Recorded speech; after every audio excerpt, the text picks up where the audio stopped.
Hey everyone, this is Raymond, your co-host on the Front Porch Philosophers podcast. Thanks for listening to today's episode. Don't forget to hit that subscribe button and follow us on Twitter at Philosophy Porch for live updates about future content.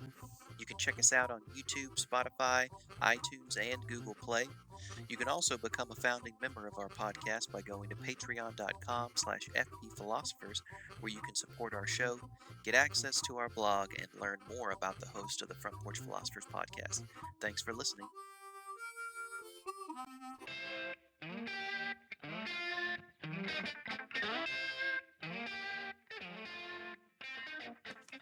All right, welcome back to the Front Porch Philosophers podcast. I'm your host, Thomas Jared Farmer, joined as always by my co-host, Michael Granado. We were having a great conversation about bears before this started. Not like bears like men bears. Me. Because I'm a bear. Because all right. And also, let's not neglect Raymond Perrier. How's it going? By the way, are we going in alphabetical order, or did we just decide I was going to go last and Michael was going to go first? I hadn't thought about it. The first shall be last. How's that for a Jesus quote? Right after a gay bear joke. This is what people tune in for. All 30 of you. 30? You're being a bit presumptuous there, Yeah, Jared. whatever. We've climbed up to it gets up to 50 when we get back into school because we're all assigning our students these episodes. You guys are. I'm embarrassed to tell my students I have a podcast. What? That's why we're not getting many views, Jared. I do. You got the most students. Anyway, it feels. So I always had this issue with professors assigning their own textbooks and stuff, and that felt just too self-serving. And it feels, even though I have no monetary benefit from this whatsoever, it still feels a bit icky to be like, hey, check out my podcast. Michael's making faces. I don't know. Well, Not if it's free. It is. It's totally free. In fact, we are paying to have this get put on. Yeah. So if anything, we're giving them value. I mean, I agree with you, Jared. So much. I understand the ickiness, but once you pull the trigger, it feels so good. See, I'm not. I can't do the self promotion thing. It feels silly to me. Well, it's not really. So, yes, a professor assigning his own book, that they should feel icky because. And then making it a required reading. Oh yeah, testing them on that is so terrible. dirty. Just Uber or something, brother. Why you gotta assign your own book? Yeah. But a podcast is free. It's true. It is free. And let's be honest, they're not going to listen. Right? They're not going to read it anyway, right? Whatever. Anyway, what were we talking about? Raymond, you had something you needed to talk about, right? We're going to talk about democratic socialism. Boo. Boo. Awesome. Is that it? Is that the only thing we're talking about? Just that. We have decided in the new year, given that it's 2020 and so much political crap is going on, that we would weigh in on the conversation from a philosophical perspective and simply point just out wade into the swamp. Just wade into it, yeah. Clear the swamp. Drain the swamp, as someone might say. Yeah. God almighty. No, Jesus Christ. It's already off the rails. But so we're going to touch on these ideas. Yeah, because this is what everyone wants right now is more political talk, right? I feel like finger on the pulse of society, this is what everyone's asking for now, right? More political talk. Well, we're going to do it from a different perspective. We're not really interested in talking about a specific candidate's agenda so much as talking about what's being represented. In truth, this was spurred because my students asked me what democratic socialism was, glossing over the fact that we had spent 2 weeks talking about, Marxism and capitalism and democracy and things like that. They were deeply interested in democratic socialism more than they were interested in any of those things. And I think it is because of the current political climate. So we're going to do an episode, maybe not a full hour of one like we normally do, but touch on some questions, some issues. And mostly me and Jared and Michael play devil's advocate like he usually does. So I'll begin with a question, and I'll pass it to Jared because he is a little bit more expert on this than we are. Experts, that's a generous description. Yeah, expert in political philosophy, Jared Farmer. Let's talk a little bit about the difference between socialism and democratic socialism. I think it has more to do with means than aims, right? So this is democratic socialism versus socialism, right? I mean, it has. So as we talked about when we discussed socialism in the lead up to the Jordan Peterson Slavoj Žižek debate, essentially socialism is about worker controls of means of production, right? And you can think about this in traditional 19th century framework in terms of factories. If you work in the factory, you should own the factory, those sorts of things.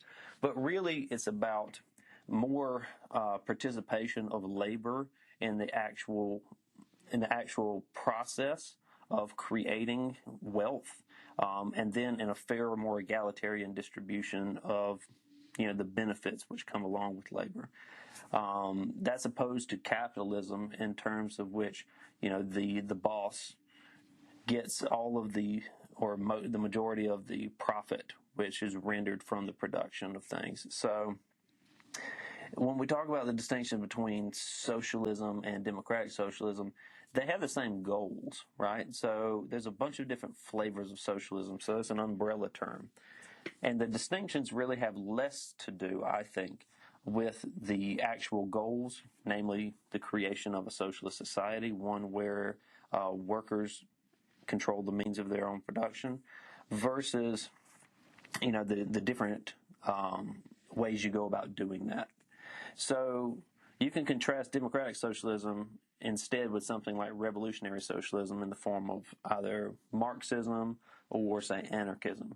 So Marxists and anarchists tend to think that society is not going to willfully give up control. The masters of mankind, as it were, aren't going to give up the control that they have in society. Therefore, the only way in which you could enact a truly socialist society would be through global revolution, right? You would have to seize the means of production. So Marx tended to think that you needed to restructure the economy, and then politics would kind of flow from that. The politics is downstream from economics. Anarchists, represented by someone like Mikhail Bakunin, in particular, thought, or yourself, or myself, tend to think that government is actually the thing which is mostly propping up and incentivizing the capitalist economic structure. Therefore, economics is downstream from politics. And so if you want to change something, then you have to change the political situation, and then the economy follows from that. So the basic disagreement between the anarchists and the Marxists has to do with which is the primary driver for the capitalist system. Is it the economy? That's what the Marxists tend to think. Or is it the government? That's what the anarchists tend to think. So the anarchists want to dissolve entrenched power structures so that you can have a more free and equal society. And Marxists think that you need to restructure the economy so that you can have a more free egalitarian society. Now, where do democratic socialists fit into this? Well, essentially, democratic. And let's go ahead. Let's make a quick distinction too, because would you agree that what we have seen largely in history, when we think of for example, the attempts at socialism in places like Russia, that would have fallen into revolutionary socialism, correct? That sort of. Yeah, the idea. So the Bolshevik Revolution in Russia, the Marxist Revolution in Cuba, the Maoist Revolution in China, the Cultural Revolution in China. All of these were so-called vanguardist movements, right?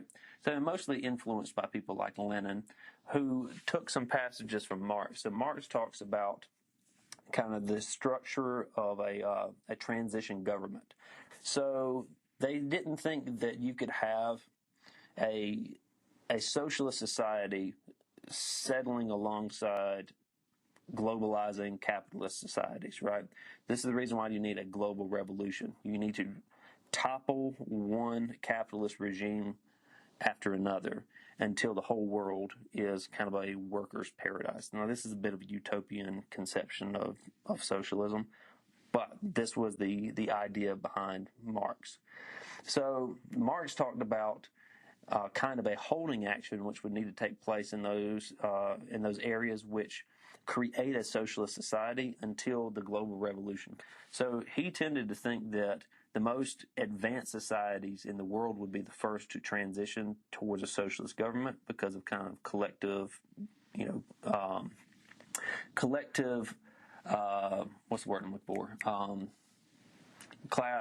Collective class consciousness. So he thought that Germany in the 19th century would be the most likely place where, the socialist revolution would begin. He didn't really expect it to take place in an area like Russia. What he thought would happen, though, is you would have a revolution which would seize control in one country, and then you'd have to have kind of a single-party transition government which would hold things in place until global revolution came, and then you could restructure society. This he refers to as the dictatorship of the proletariat.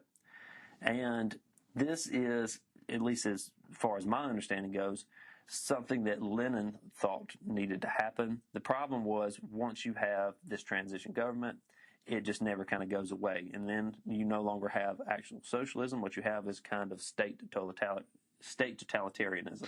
Can I ask a question real quick? Yeah. Okay, so this is a confusion that I have, and I'm sure other people have as well. So you've been talking a lot about Marxism and communist governments as well. So what's the difference between a communist government and a socialist government? And second part of that question is, when you were talking about socialism, you were talking about workers controlling the means of production, which I think is a little abstract for common person. We can kind of come back to that, talk about what exactly that means and what that looks like, because I think we have some modern examples. But to what extent, like if we're talking about just socialism, to what extent does the government play a role? When people think of socialism, they typically think of like government-controlled economics, government-controlled whatever, pick your business. So first of all, let's make a distinction between socialism and communism, socialism and Marxism. And second of all, what role does government play? Does government ownership play in a socialist economy / socialist society? Okay. So the distinction between socialism and communism is essentially that communism is a species of revolutionary socialism. Okay. So all communists are socialists, but not all socialists are communists. And Marx was a theorist of communist thought. So there are other kinds of communism, but typically when you talk about communism, as far as revolutionary socialism is concerned, you're talking about the theories and beliefs and ideologies influenced by the work of Marx and his co-writer Friedrich Engels. So essentially, you can kind of talk about communism and Marxism analogously, or coextensively, I should say. Coextensively, you can't really talk about socialism and communism as being the same thing without qualification. Now, as far as the role of government, well, that depends upon which socialist theory or theoretician you're talking about. You have people that, again, are in favor of kind of a lot of government intervention, and you see this in particular with regards to single-party systems, state totalitarianism. I think that the mixed political system in contemporary China is a good example of that, which is kind of top-down authoritarianism. I think that that's really antithetical, though, to a lot of species of socialism. So take anarchism, for example. So whenever people talk about socialism as being kind of a big government theory, they should really look at the anarchists, because the anarchists are opposed to really all government, honestly. They're opposed to centralized power structures because power and wealth tend to kind of coalesce into smaller hands, and then, top-down authoritarianism kind of flows from that. So big governments and bureaucracies tend to have power flow upward and authority, float downward. The anarchists are opposed to any kind of institutionalized authority structures which are not self-justifying. The main question which drives anarchism essentially is this idea that no power structure is self-legitimizing. It has to have some sort of justification for the things that it's doing. There is no presumption that authority should just exist for its own sake. And so there is no system of thought which is more antithetical to big government than anarchism, and anarchism is a species of socialism. So I think that we just have to be more qualified in the way that we speak about things. I think that impression, though, does come from many of the socialist, say with air quotes, movements of the 20th century. So as I've mentioned, the Cultural Revolution in China, led by Mao Zedong, the Bolshevik Revolution, which was mostly associated first with Lenin and then later with Stalin, his protege, and then, of course, the Communist Revolution in Cuba. So these are the ones that come to mind the most for people. And quite rightly, they're associated with repression and totalitarianism, destruction of free press, suppression of, rights of all kinds. But if you actually compare the policies, the practices, and the goals of the party in China versus going back and looking at the writings of Karl Marx, for example, I think that you'll find that they are not very compatible. Ray, do you have anything you want to add to that? What would be good is to cover the means of production, and that basically boils down, Mike, since you asked about it, to Marx's concern that with capitalism and this new development, which was a very unique and new thing in human history, this idea of private ownership, and specifically private ownership of the means of production in terms of like industrialization, where a single individual or a collective of individuals, like a board or some kind of corporate entity, owned the machines and the capital and the buildings and all of these things, all the product that was used to produce something, and then the individual that was working for these people sold their labor. And he saw it as, just basically like an undignified aspect of industrialization in combination with capitalism, and was concerned that in this case, with a surplus of product or a surplus of any sort of income, since it was not redistributed socially, then it would basically have negative impacts on the individual worker. Yeah, I mean, so Marx has a similar idea to like Joseph Proudhon in What is Property. He talks about essentially the idea of wage slavery, right? So that if you're selling your labor to someone and then they are providing you kind of just starvation wages in return for it, and then they're reaping all the benefits, that the economics of that is not that different from chattel slavery, right? Because Child slavery or chattel slavery. Okay.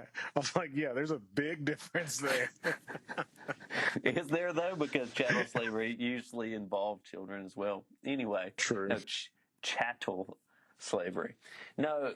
So, in other words, all right, that sounds like a provocative claim, but if you think about it, what he's essentially saying is this. If you, putting aside the morality, right? Putting aside the morality for a moment of owning another human being, what is the economics behind it? The economics is essentially you purchase a person, that person becomes property to you, and you have to take care of your property in the same way in which you would take care of any of your property. When it comes to providing for the slave owners didn't do it out of the goodness of their heart or because they were good people. They did it to protect their financial interests. In other words, you had to clothe, shelter, and provide food and basic medical care to your slaves, again, not out of the goodness of your heart, but because you are protecting your investment. So if you're providing these resources, it's so specifically you can exploit the labor of your slaves. Now, what Proudhon says, and Marx picks up on this criticism as well, is let's take the capitalists for a moment. Now, you're not directly providing for their shelter, their food, or their clothing. Instead, you're purchasing their labor. And in purchasing their labor, you're trying to buy it at the bare minimum that you can. And if you create a system where you have unskilled labor and you create, precarious conditions in the marketplace so that you can leverage the people's labor against the demands for work and wages, then essentially you have a monopoly or control on, their ability to fend for themselves. So in other words, you're paying them starvation wages. They make just enough money to attend to their basic medical care, to put shelter over their heads, put food in their bellies, and put clothes on their back. They're not able to create any surplus value from the labor that they are selling to you such that they can improve their financial conditions, right? So you have them in essentially the same precarious situation in which you have the slave. Now, you could say, well, the free person has the opportunity to go do something else, find a different job, but anyone who has, been unskilled labor in a market understands that it's just not that easy to go find a better paying job, right? Or leave an area when you don't have any money. So again, he's saying that the economics of capitalism are not what he calls wage slavery, are just not that different from chattel slavery, right? You're still relying on the exploitation of labor to generate surplus value and profit which returns to the capitalist, right? Not to the people who are generating the profit. And he thinks that's immoral. Yeah, it's basically a big con. You're not really doing anything, and you're benefiting entirely, while everybody else does everything and gets nothing. Yeah, can I add a brief historical caveat to this? Because this is what I tried to explain to students when I'm talking about the Civil War. The idea that, Lincoln was a dyed-in-the-wool abolitionist, or that abolitionism itself was sort of like in the air in the North, and that most Northern people supported abolitionism, it's kind of a misrepresentation of what was happening at the time. Because abolitionism, even what I'm referring to here, if you look at 19th century U.S. history, specifically around the Civil War, abolitionists wanted to get rid of slavery. But even towards the latter part of the 19th century, abolitionism was considered like a really radical idea and was only popular amongst like radical evangelicals who wanted rights for everybody. What really pushed an end for slavery in the North was not really their moral values, but was more so the industrialization of the North, which didn't really happen in the South until that point. What really pushed it was not morality, but the fact that it was cheaper for a factory owner to hire hourly wage workers than it was for a factory owner to buy a slave.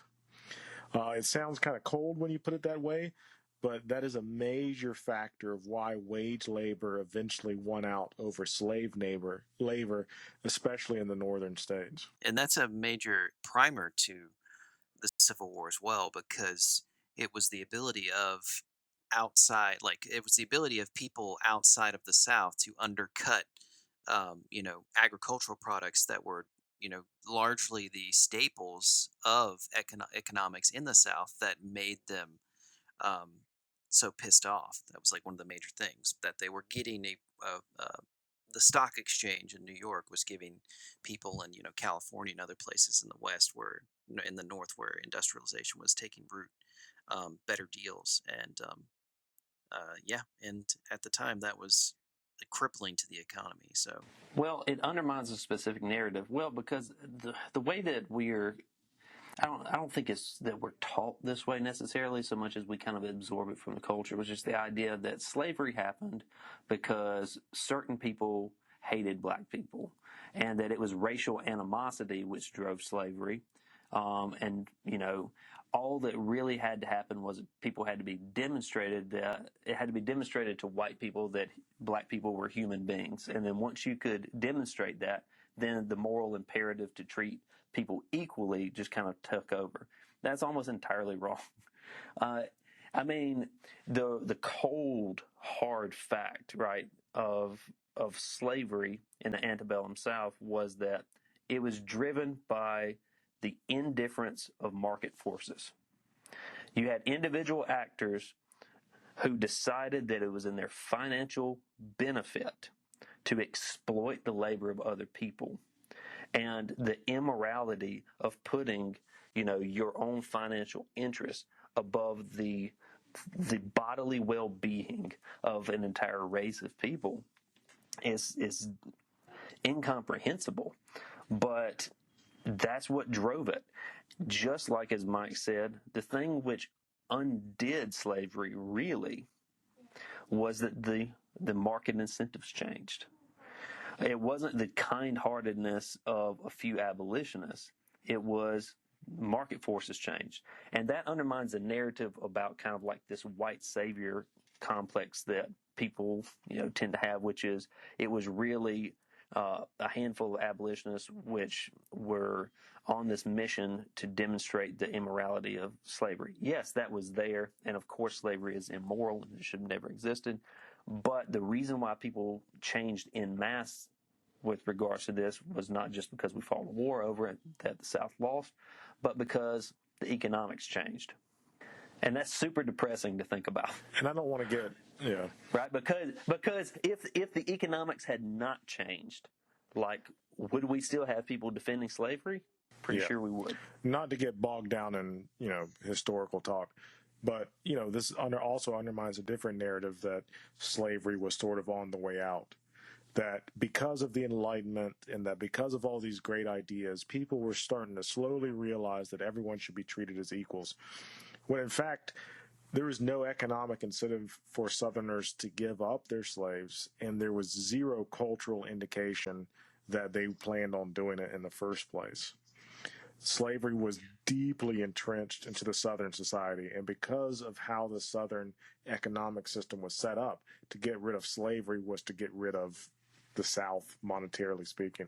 But I don't want to get bogged down in the Civil War because I could talk about that all day. So, well, I will say one thing real quick about this. Socialism is really about egalitarianism and trying to put egalitarianism into practice, right? And I think this is demonstrated from the fact that, Karl Marx wrote appreciative letters to Abraham Lincoln, right? Not that many people knew about that. But it was a thing, right? Karl Marx saw Abraham Lincoln as a philosophical ally, right? Because he was pressing for egalitarianism. Did he have, were his motives entirely pure? Probably not. But still, he seems to have thought that the idea that individuals should have equal rights, right? And for a fair number of people, I don't want to get into the distinction in certain contemporary debates about political parties, but what we can broadly say historically as conservative, right, were people that defended social hierarchies. These were the monarchists in the 18th century, and they became the defenders of social hierarchies as demonstrated in things like slavery in the antebellum South, right? Certain people deserved to be in certain defined social strata, right? Slaves at the bottom, white people on top, and a lot of gradations in between in terms of how the social hierarchies operated. But essentially, there was a foundational belief, which is still to this day, I think, ingrained in a lot of people's consciousness, which is certain people deserve to be in certain places in society. Yeah. Also, I'd also like to add as another small historical tidbit that Charles Darwin also had a correspondence with Lincoln. Boom! About slavery. It was a big issue. Go ahead, Ray. What is then the difference between what we normally think of as socialism, which is you kind of laid out in full, Jared, is the Bolshevik style revolution, the Communist Party in China, but then we have new forms of socialism, right? There's socialism all over Europe. There's socialism in Canada, and in many other places in the world. And of course, most notably is the Democratic Socialist here in America, Bernie Sanders. So, what makes what makes them different than a standard, socialist that we have? Kind of the mental image of that the Fox News people, that the traditional conservative culture screams and yells about, and is so scared of. Well, let me just say that, I don't want to create a situation where it seems like I'm making a no true Scotsman fallacy here by denying that, all the egregious examples that we've seen in terms of so-called experiments of socialism, that these weren't socialist. But I think that measured by the description of what socialism is supposed to look like, through the work of someone like Proudhon, through the work of someone like Marx, through the work of someone like Bakunin or Kropotkin. These were radical egalitarian philosophies. And I think that any fair reading of those works put side by side with something like the way in which the Bolsheviks shut down the worker communes, for example, within weeks of coming into power, I think that you'd have to say by their own definitions of what constitutes socialism that those movements were just not socialist, at least not shortly after they took power. Now, it's a different question whether or not so a lot of people will say, well, look, socialism is fine, but you can never actually have it in a real society because people are so corrupt. And the tendencies to, consolidate power are just too inviting to most people. Therefore, the problem with socialism is not that, it makes people lazy or that, it unfairly redistributes power and wealth, but instead the problem with socialism is that it's too utopian, like it's not made for the real world. I think that criticism may be fair. I don't know. I don't know that whether you ever could have a perfect socialist society. But I think that the principles of egalitarianism are worthy goals to move towards. And I think that ultimately socialism is really about, in all of its various forms at least, the idea is that you create a society based upon radically egalitarian principles. And I think that works really well with, say, for example, the Gospels.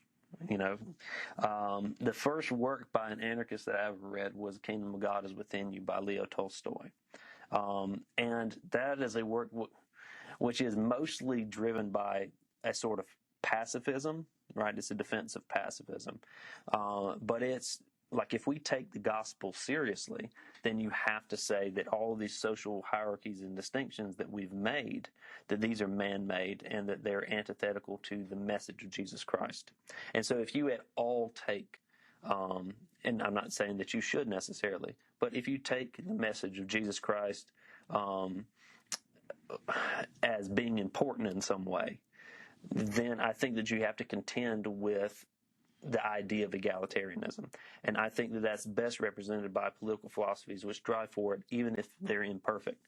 Now, getting back to this distinction that you want to make between revolutionary socialism in the form of anarchism or, more clearly, Marxist communism versus democratic socialism, the distinction is not the goal, right? The goal is to create a socialist society. The distinction is in how you achieve that. So the revolutionaries, right, the anarchists and the Marxist communists say that the only way to achieve it is through global revolution, right? And yes, that may be violent and it may upend the world, but, you take kind of a utilitarian stance on this and say, well, in the end, it will be better, right? Yeah, and then just for clarity, it's not just that is for them a description of how reality will work. In the It's case the of social, only way it'll work. it is a historically absolute truth that the only way to genuinely get change, and in this case revolution, is through or in this case, change in terms of politics is through revolution. And with somebody like Zizek who picks this line up, it's literally like the only kind of change that you can have is through some sort of revolutionary event. Either through violence or the threat of violence. And so you even take something like Gandhi, for example. So we talk about Gandhi's revolution as if it were a nonviolent revolution, which is kind of true, but really it was the looming threat of violence which moved, the opinion of the British Empire in some degree, right? So the idea that, well, if Gandhi succeeds in starving himself to death, in one of his campaigns, like one of his hunger strikes, then what you're going to have is a continent set ablaze, right? And so it was even though he's preaching the tenets of nonviolence, it's the looming threat of violence which comes along with, if we don't work with this guy, who are we going to work with? Something similar could be said with regards to Dr. King versus Malcolm X, right? So King also was a socialist. Yes, he was. And his criticism of Vietnam is likely what got him killed, but that's just an aside. Anyway. Oh, yeah. Just aside with a slight touch of conspiracy theory. Just throw that out there. I agree, though. I agree. That's the only conspiracy theory that I'm really convinced of, which is I don't think. Oh, we need to talk more then. That's the only conspiracy theory I'm convinced of, which is that I feel like Martin Luther King was assassinated, and he was assassinated for political reasons, not just as a hate crime. Anyway. There's a Rage Against the Machine song about that, right? Yes, there was. Anyway, now we're really getting really into it. So democratic socialism is the idea that you can achieve socialist ends through progressive change, right? That's the reason why in the United States we tend to refer to democratic socialists as progressives. These are people who think that you can achieve socialism through the mechanizations of government, that you don't have to have violent revolution, abrupt upheaval in society in order to achieve these things. You can steadily, through the legislation, kind of legislate towards socialism. So for the Marxists and anarchists and people on the radical left, as it were, democratic socialists who are seen as revolutionaries by the standards of U.S. conservatives. I mean, they're pretty mild by comparison, which is the idea maybe we should move towards having more democracy, right? Mm-hmm. I had this conversation really with someone recently. Well, it wasn't really a conversation. It was anyway. Someone said something about how radical Elizabeth Warren and Bernie Sanders were, and I was like, come on a scale. Don't take the United States. Look at the rest of democratic societies across the globe, right? If you compare the actual policy positions of Elizabeth Warren, who is not a socialist, doesn't declare herself to be a socialist, and Bernie Sanders, they fit pretty comfortably on center-left politics, right? I mean, they are not radicals at all.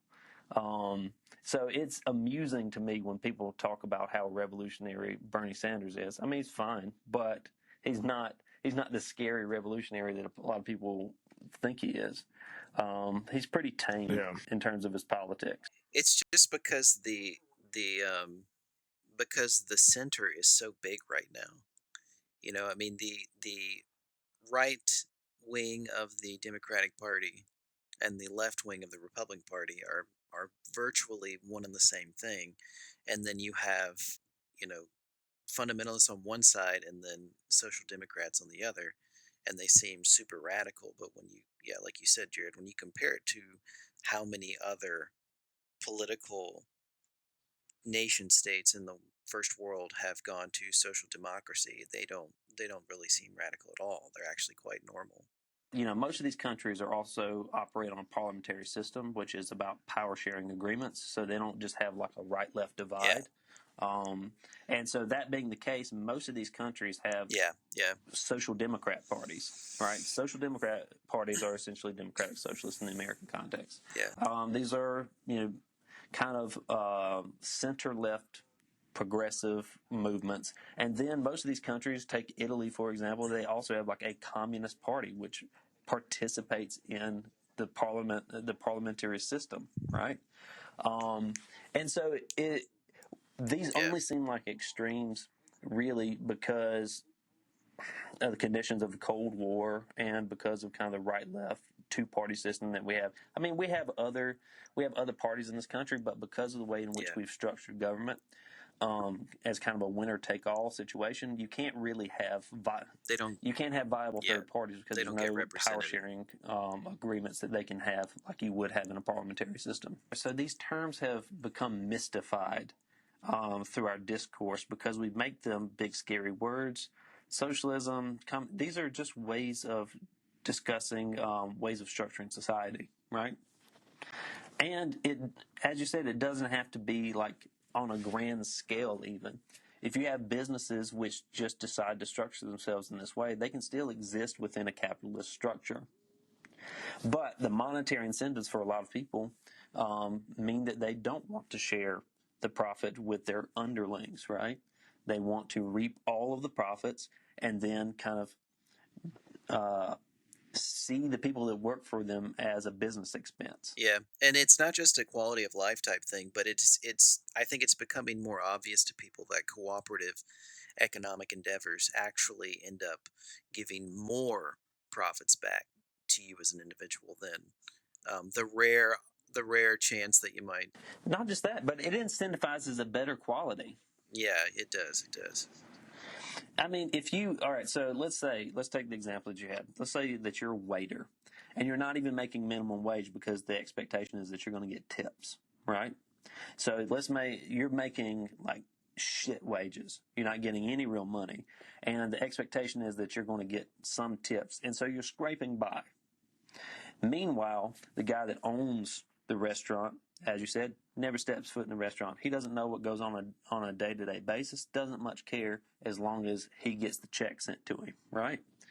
Now, is that sort of antagonism, that class antagonism between the person washing dishes or waiting or bussing tables and the guy at the top, is that antagonism natural? I don't think it has to be, right?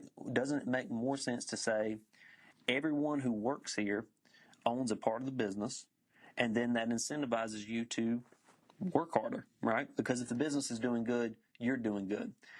As opposed to if you work at a place where no matter how good or bad the business is doing, your paycheck stays the same and it's not good, right? What motivation do you have to do good work? You don't have any motivation because you're not invested in the company, right? If anything, you want to stick it to the guy at the top who's reaping all the benefits, right? So maybe your small protest is to be a crap worker. It seems like we are having some technical difficulties from Mike. So we'll just wrap it up, and if we want, we can come back and visit the subject again because I do have a couple of other questions, mostly laying out the difference between Bernie Sanders and Elizabeth Warren would be interesting, especially since one pertains to be a capitalist and yet every policy that they have is virtually identical, it seems, or at least they agree on a number of the policies they have. Mike says, tell the audience, I said workers of the world unite. You have nothing to lose but your chains and the world to gain. Famous quote from the Communist Manifesto. So we've come to the end. So I think we're going to have to do a second episode talking about this and maybe getting into some other subjects. Jared had mentioned that he wanted to talk a little bit about what conservatism means, how it's connected to monarchism. So that should be an interesting subject of discussion. And Mike has gone offline, so we are going to end it here. All right. Well, thanks for joining us. We'll see you next time, and we'll continue the conversation then. Peace. We hope you enjoyed this episode of Front Porch Philosophers. If you did, go follow us on Twitter at Philosophy Porch. If you liked it so much that you want to support us monetarily, then go to patreon.com/FPPhilosophers and become a $1 subscriber today. Every dollar goes to adding more content and buying up more server space, so the more you spend, the more you get. In any case, thanks for joining us, and we look forward to seeing you next time on the front porch.